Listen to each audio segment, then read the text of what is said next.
లోకే వస్తుంది. సార్ కేంద్రం గుప్పెట్లో టీటీడీ కీగా మారుతుందా? ఇది చాలామందిలో వస్తున్న ప్రశ్న. అవును, మీరు చూశారు కదా, చాలా అన్యాయం ఏమంటే అండి, చాలా మొన్ననే హైందవ శంఖారావం కూడా జరిపి మన అనంత శ్రీరామ్ కూడా శంఖం పూరించాడు. మనం మాట్లాడిన చర్చ ఆ తర్వాత ఇవన్నీ మీరు చూసారా? బ్రహ్మానందం మీద విషయంలో కానీ, అంటే వాళ్ళ పాయింట్స్ కాదు, సోషల్ ఇష్యూస్. ఇక్కడ ఇదో సోషల్ ఇష్యూ. హైందవ శంఖారావం ఎందుకు పెట్టారు? వాడు అవేమో మైనార్టీలే నిర్వహించుకుంటారు, ఈ దేవాలయాలు మటుకు మీరెందుకు దేవాలయాలు హైందవ శక్తులకు మతాధిపతులకు పీఠాధిపతులకు అప్పగించాలని కదా స్లోగను.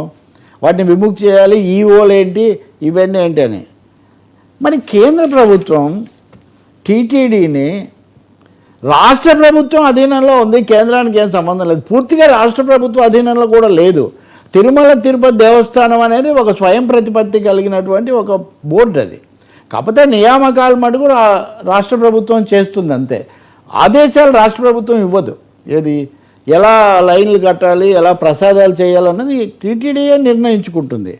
మీరు హిందూ దేవాలయాలకు స్వయం ప్రతిపత్తి కల్పించాలి అని చెప్పే మీరు ఉన్న ప్రతిపత్తిని కూడా లాగే విధంగా కేంద్రాన్ని ఎందుకు అడుగుతున్నారు? నిజానికి ఒక పెద్ద విమర్శ ఉంది. హిందూ దేవాలయాలకు ఉన్నటువంటి అపారమైన ఆస్తులు, అందులో తిరుమల తిరుపతి అంటే దానికి ఉన్నంత ఆస్తి ప్రపంచంలో చాలా తక్కువగా, వాటికన్తో పోటీ. మరి దాన్ని గుప్పిట్లోకి తీసుకోవాలని కేంద్రం ప్రయత్నిస్తూ ఉంది. మొదట లడ్డూ సమస్య, దాని మీద రాష్ట్ర ప్రభుత్వం వేసిన ఎంక్వైరీని పక్కన పెట్టించి సిబిఐ రంగప్రవేశం చేసింది, అంతే కదా. సిబిఐ వచ్చింది.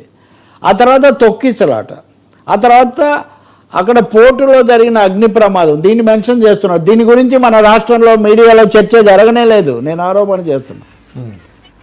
మనం వార్త ఇచ్చాం, మనం ఇచ్చాము, ఇతరులు కూడా ఇచ్చారు, వేరే విషయం. కానీ మీరు లడ్డూ మీద తొక్కిసలాట మీద చర్చ జరిపినట్టుగా మెయిన్ స్ట్రీమ్ మీడియా చాలా వరకు దాన్ని పక్కన పెట్టారు. ఎందుకని దాన్ని పెద్దది చేయదలుచుకోలేదు.